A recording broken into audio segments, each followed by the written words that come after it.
My sister-in-law accused me of sexual assault and told my wife he forced himself on me to take my money, so I sued her, exposed her lies, and won $1 million at last.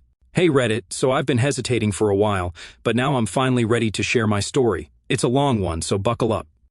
I, a 36-year-old male, met my wife, Erin, a 34-year-old female, at this tech conference in Chicago about 5 years ago. I was representing my finance firm, she was there for her marketing agency. It was a classic meet cute where I spilled coffee all over her white blouse and offered to pay for dry cleaning. She countered with dinner instead, and boom, that's how it all started. Erin was the total package, smart, ambitious, funny, and we just clicked. After dating for 2 years, I proposed at the same conference where we met. Yeah, corny, I know. We got married 6 months later. Our wedding was insane. Her parents went all out since she was their baby girl, despite having an older sister, Molly, a 32-year-old female. It was a beautiful ceremony at this vineyard, with perfect weather and amazing food. Erin's dad even joked during his speech that the bar had been set impossibly high for Molly now. I caught Molly's face when he said that. She looked straight up pissed. After the wedding, life was pretty sweet. I landed a huge promotion, managing a team of 15 people and nearly doubling my salary. Erin was killing it at her agency too. We bought a 4-bedroom house in a nice neighborhood and took some awesome vacations. We probably posted about them too much on Instagram. Erin's family was super important to her, so we'd have dinners at her parents' place every other weekend. Her mom, Martha, treated me like her own son. Her dad, Robert, and I bonded over fishing. The only weird vibe came from Molly. Even though Molly was the older sister, she was still single at 32. She'd been engaged twice, but both relationships crashed and burned before making it to the altar. Every family gathering, Molly would make these little digs about our house, my job, or our relationship. Things like, "Must be nice to have such a big house to clean," or, "I could never work in finance. Isn't it just gambling with other people's money?" Erin always brushed it off as, "That's just how Molly is," but I could tell there was more to it. Molly would post these passive-aggressive quotes on social media right after we shared good news. When we announced buying our house, she posted about material possessions not bringing happiness. When I got my promotion, she shared some article about toxic masculinity in corporate culture. Just weird, petty stuff. I tried to ignore it because she was Erin's sister, but it was getting harder and harder not to call her out. The thing is, Molly had always been the golden child growing up. She was the athletic one, the pretty one, the popular one. In high school, she went to a better college than Erin, had more friends, the whole deal. But then adulthood hit, and Erin started succeeding while Molly kept failing. Her career stalled, her relationships fell apart, and suddenly, little sister was the successful one with the perfect husband. I didn't need a psychology degree to see she was jealous as hell. I tried to be nice to her anyway. I helped her move apartments once, gave her career advice when she asked for it, and even set her up with a friend from work, which was a disaster, by the way. I figured if I was going to be with Erin forever, I might as well try to get along with her sister. Plus, I kind of felt bad for her. It must suck to watch your younger sister live your dream life. But overall, life was good. I had the career, the beautiful wife, the house, and the respect of everyone around me. Erin and I rarely fought. We had a great group of friends, went on couples trips, hosted dinner parties. Everything was perfect, but nothing stays perfect, right? It was about 2 years into our marriage when things started getting weird with Molly. We hosted a 4th of July barbecue at our place. Nothing fancy, just family and close friends. Molly showed up 3 hours late, already tipsy, with some random dude she'd met at a bar the night before. The guy looked uncomfortable as hell, kept checking his phone like he was planning his escape. Erin was obviously annoyed, but tried to play it cool because that's the kind of person she is, always keeping the peace, always making excuses for her sister's bullshit. Later that night, I went inside to grab more ice for the cooler and overheard Molly in our kitchen telling her date, "Yeah, my sister likes to play perfect housewife in her perfect house with her perfect husband. It's all for show, though. They fight all the time. I've heard her crying on the phone about how controlling he is." I just stood there with a what the fuck look on my face because it was total bullshit. Why the fuck would she say such things? Also, Erin and I rarely fought, and I've literally never been controlling. We had a partnership, equal in every way. I wasn't about to let that slide. So I stepped into the kitchen and asked what the hell she was talking about. She got super defensive, said I was eavesdropping and controlling, proving her point to her date. The poor guy looked like he wanted to disappear, and within 20 minutes he called an Uber and bailed. I didn't want to make a scene, so I kept quiet after that. Molly was too wasted to drive home, so she crashed in our guest room. The next morning, Erin left early for a work emergency, some client having a meltdown over a campaign that wasn't performing, leaving me alone with hungover Molly. I made coffee and tried to have a calm conversation about what I'd heard. That's when she went off. "You think you're so perfect, don't you? The golden boy who swept in and charmed everyone. My parents practically worship you. Erin thinks you can do no wrong. It's fucking exhausting watching everyone fawn all over your perfect little life when some of us are actually struggling." I kept my cool, which wasn't easy, of course. I tried to be understanding because she just sounded bitter, like always. "Look, I get you're going through stuff, but making up lies about my marriage isn't okay. If you can't be respectful in our home, maybe you shouldn't come over anymore." She laughed in my face. "You can't ban me from family gatherings. I'm actual blood. You're just the guy my sister's currently married to." That's when I lost it. I told her that this is my house that I pay for, not a family gathering spot, and she's here as a guest. And if she can't behave like one, she's not welcome, blood or not. Then I told her to get her things and get the hell out. I said she wasn't welcome back until she could act like an adult and stop trying to sabotage her sister's happiness out of jealousy. She started crying, saying I was just like all the other men who'd mistreated her, a classic victim card. I called her an Uber and waited by the door until it arrived. As she was leaving, she turned and said, "You have no idea what I'm capable of when people cross me." The nerve she had. I told Erin about what happened when she got home. She was upset with both of us, mad at Molly for her behavior, but also disappointed in me for kicking her sister out. I tried explaining that her sister was literally spreading lies about our marriage, but Erin kept saying, "That's just how she gets when she's stressed, and she doesn't mean it." We had our first real fight about it. I felt like Erin was choosing her toxic sister over me, and she felt like I was making her choose sides. Erin called Molly multiple times over the next couple of days to smooth things over, but Molly wouldn't answer. I kind of hoped this meant she'd stay out of our lives for a while, but deep down, I knew it wouldn't be that simple. 3 days later, Molly finally called Erin back. They talked for over 1 hour, and when Erin hung up, she seemed strange, distant, and confused. She said Molly apologized for her behavior at the barbecue, but it also shared some concerns about me that we'd talk about later. That weekend, Erin went to her parents' place alone, saying she needed sister time with Molly. I didn't like it, but didn't want to cause more drama by objecting. She came home late, quiet, and barely speaking to me. When I asked how it went, she just said fine, and went straight to bed. The next morning, she was still acting weird, sleeping in the guest room, leaving for work early, coming home late. Every time I tried to talk to her, she'd say she was processing some things and needed space. I was getting seriously concerned. What the hell had Molly told her? That Sunday, about 1 week after the barbecue incident, we were supposed to go to dinner at her parents' house, our usual family dinner thing. The tension between us had been building all week. Erin suggested we drive separately because she might need to stay late to help her mom with something. It seemed like a weird excuse, but I agreed. When I pulled up to their house, I noticed all 3 of their cars were already in the driveway. Erin, Molly, and their parents were waiting for me, all sitting in the living room with grim faces. Erin's dad, who normally greeted me with a handshake and a pat on the back, wouldn't even look at me. Her mom was sitting there with tissues, already crying about something. I stood in the doorway, completely confused. "What's going on?" I asked. Erin finally spoke up. "Molly told us what you did to her. I genuinely had no clue what she was talking about." "What are you talking about? What did I supposedly do?" "I first thought about the day I kicked her from my house, and I thought she was just making drama about it, but what she told them was way worse." Molly started crying these big sobs that seemed rehearsed. 2 weeks ago, when you came over to drop off those documents for Erin while she was at her conference, you know what you did." I remember the day she was talking about.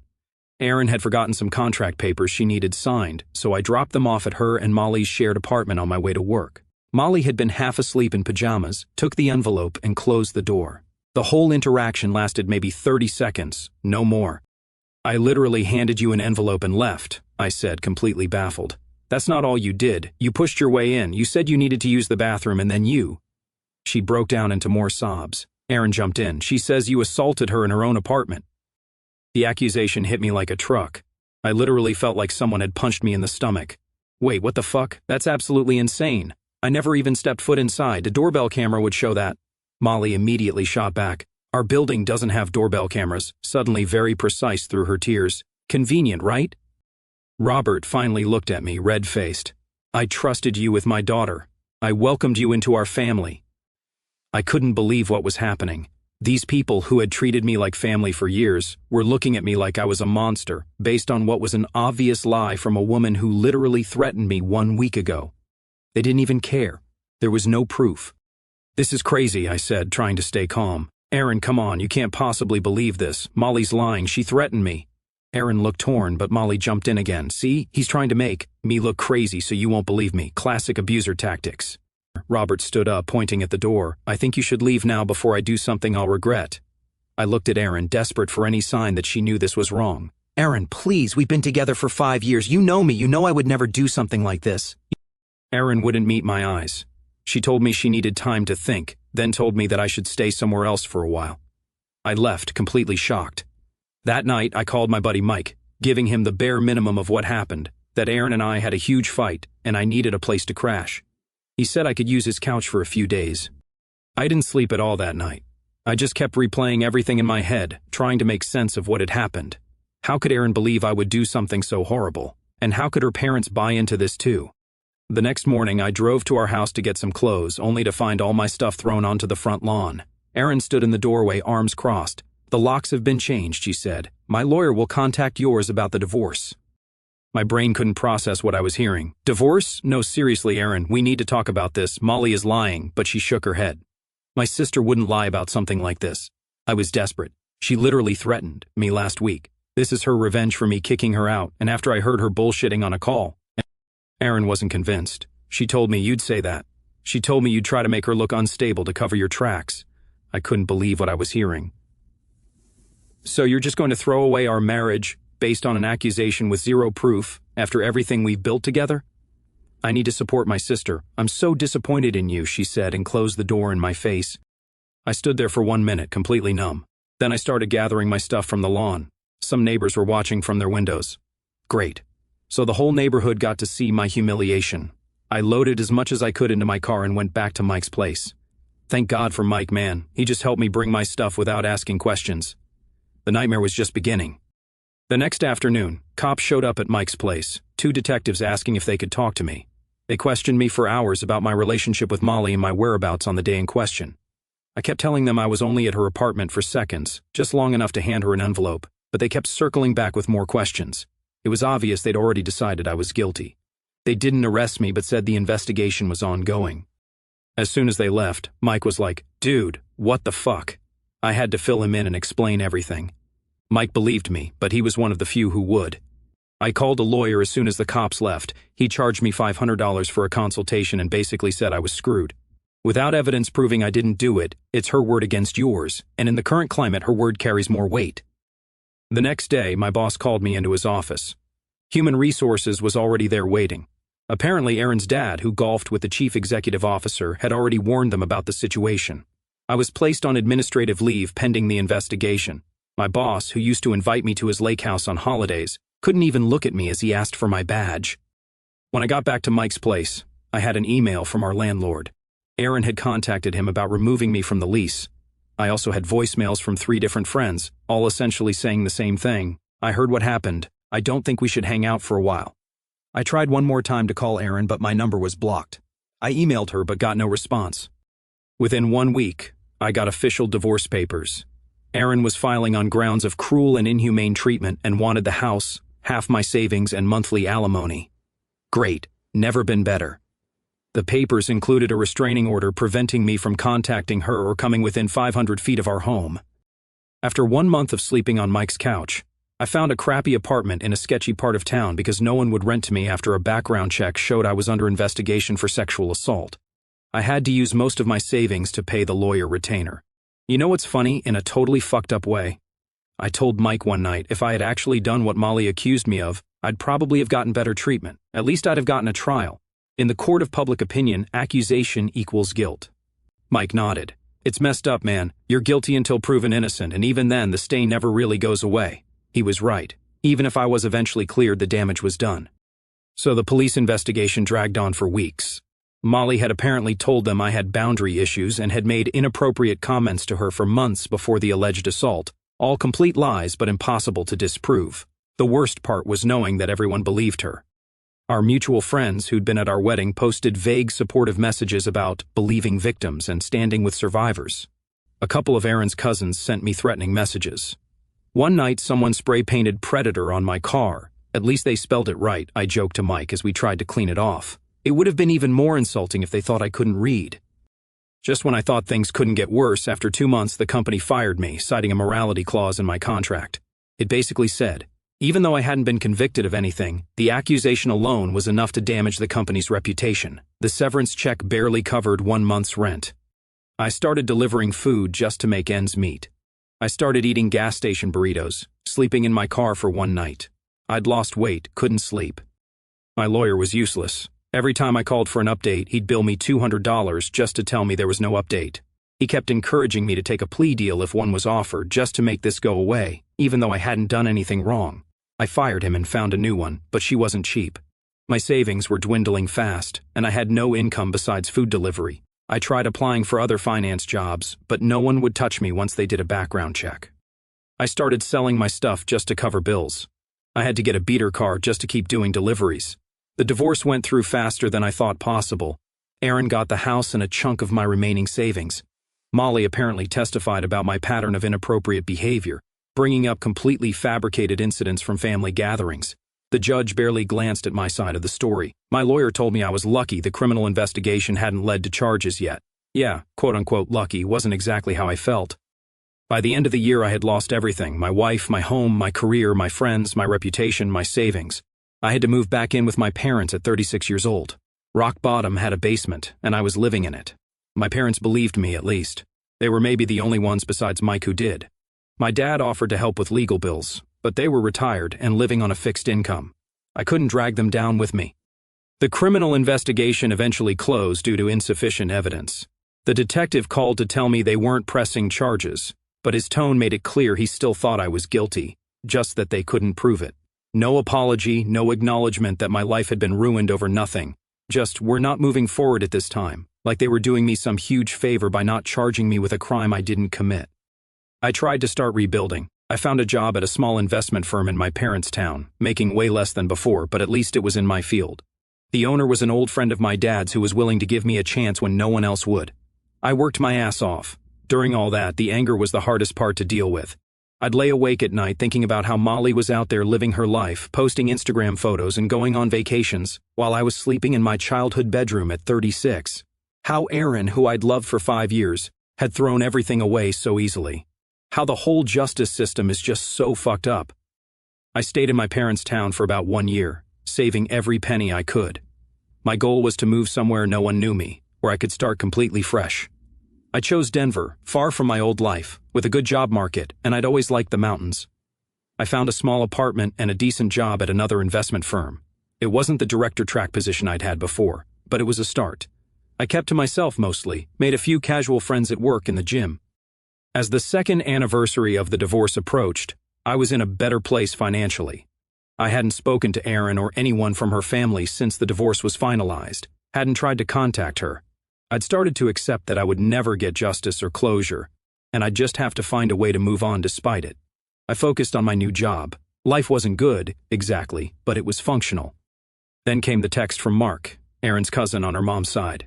We'd met at the wedding and a few family gatherings, but weren't close. Hey, need to talk to you. Found something you should see. Can we meet? I almost ignored it, but I was curious, so I agreed to meet him at a bar halfway between our towns. When I got there, Mark was already at a corner table. We'd never been close. He was a quiet guy who worked in information technology and usually kept to himself at family gatherings. I sat down across from him. What's this about? I asked. No small talk, no pretending we were friends. We weren't. It's about Molly. Look, my girlfriend is friends with her, he explained. They went to college together. Last week I borrowed her phone to call an Uber when mine died, and a text from Molly came in, and well, I shouldn't have read their conversation, but something caught my eye. He pulled out his phone and showed me screenshots he'd taken of the text exchange between his girlfriend and Molly. I felt my stomach drop as I scrolled through. Molly, Erin's ex, keeps coming up in family conversations. Mom and Dad are still talking about how disappointed they are in him. Mark's girlfriend. That whole situation was so messed up. How's Erin doing with it now? Molly, oh, she's fine, dating some doctor now. Way better than James anyway. Mark's girlfriend. True, still can't believe what he did to you though. Molly, yeah, about that. Promise you won't say anything, like ever. Mark's girlfriend, of course not. What's up? Molly, he didn't actually do anything, laughing out loud. I made the whole thing up because he pissed me off, kicked me out of his house, and acted all high and mighty, so I destroyed his life, laughing my ass off. Best revenge ever. Mark's girlfriend. Wait, what? Molly, that's seriously fucked up. You can't joke about that. Molly, not joking, but no one will ever believe him now anyway. Aaron already divorced him and he lost his job. Mission accomplished. I stared at the screen, feeling like I might throw up or punch something. After 2 years of hell, here it was, Molly spitting the proof that she had ruined my life over absolutely nothing. I asked Mark why he was even showing me this. He looked uncomfortable and told me he'd been watching this whole thing play out for 2 years, and he always had doubts. Molly's always been manipulative, but this confirms it. He told me that no one in the family knows, even his girlfriend doesn't know he saw the texts. I asked him to send me the screenshots, which he did on the spot. Then I thanked him, walked out to my car, and just sat there staring at the proof on my phone. I kept reading the texts over and over. The proof I'd been desperate for 2 years ago, finally in my hands. Part of me wanted to immediately send the screenshots to Erin, to her parents, to my old boss, to everyone who'd abandoned me. I wanted to watch Molly's face as she realized her lie had been exposed, but I needed to be smart about this. After everything I'd been through, I couldn't afford to mess this up. The next morning I called a lawyer. When I showed her the screenshots, she actually smiled. "This is as clear-cut as it gets," she said. "We can go after Molly. The text messages are admissible since they were obtained legally. Beautiful." I hired her on the spot. For the first time in 2 years, justice might actually be possible. We began building the case methodically. My lawyer subpoenaed records from Erin and Molly's apartment building, confirming no cameras existed that could have disproved my story. She collected evidence of my financial losses, salary documents from my former job, the divorce settlement, my new lower salary, everything that showed how much this false accusation had cost me. When everything was ready, we filed lawsuits against Molly for defamation, malicious prosecution, and intentional infliction of emotional distress.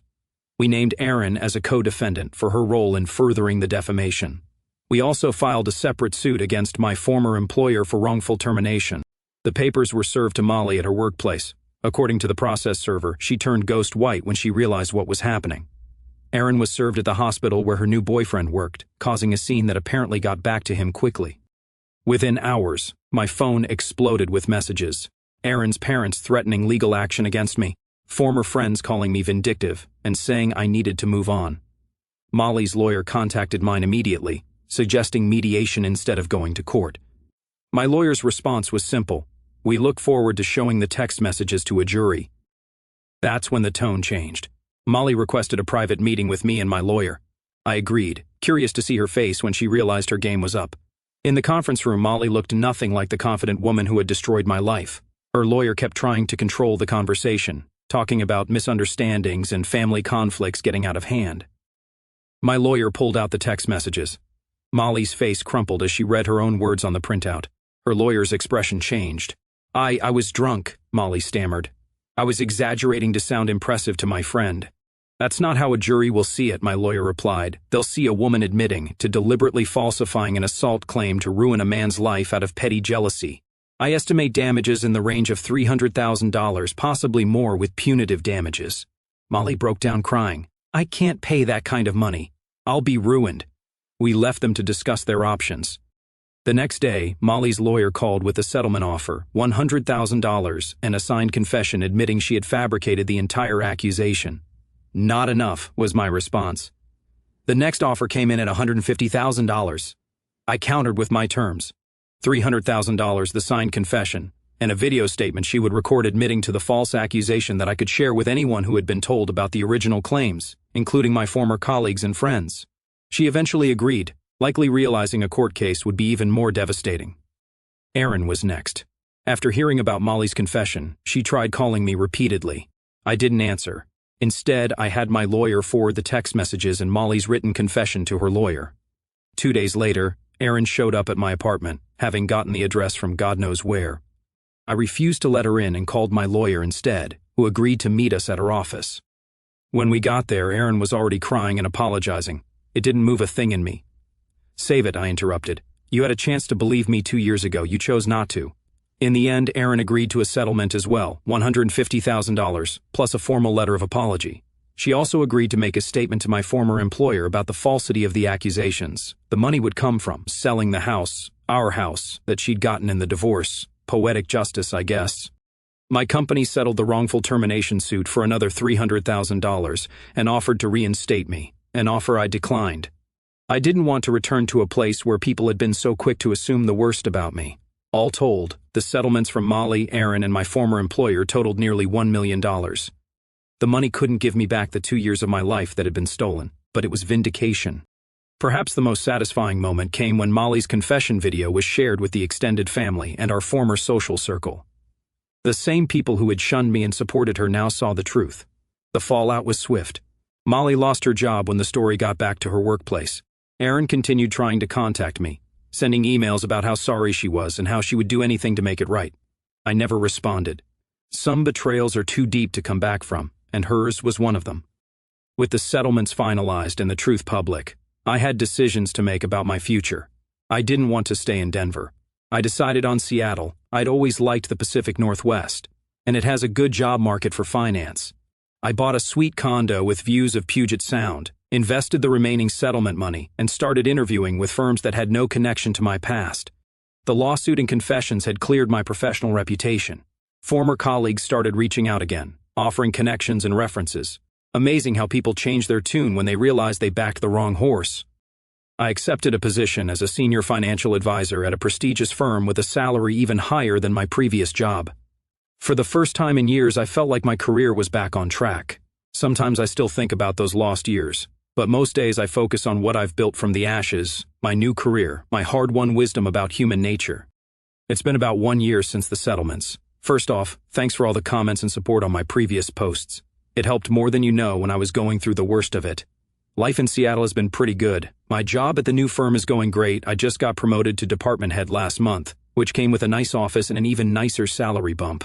The partners actually respect my input, and several of them have become friends outside of work. It's weird having coworkers who don't look at me like I'm some kind of monster. Still not totally used to it, to be honest.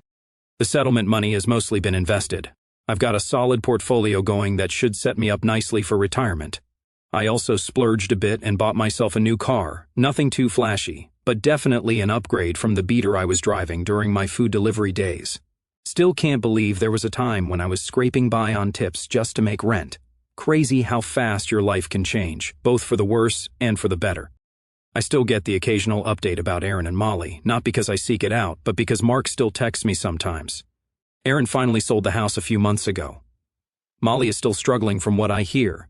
She had to move back in with her parents after she couldn't find another job. Who could have seen that coming? My buddy Mike visited last month. I took him salmon fishing and showed him around the city. That guy's the real deal. He stuck by me when literally everyone else was calling me a predator.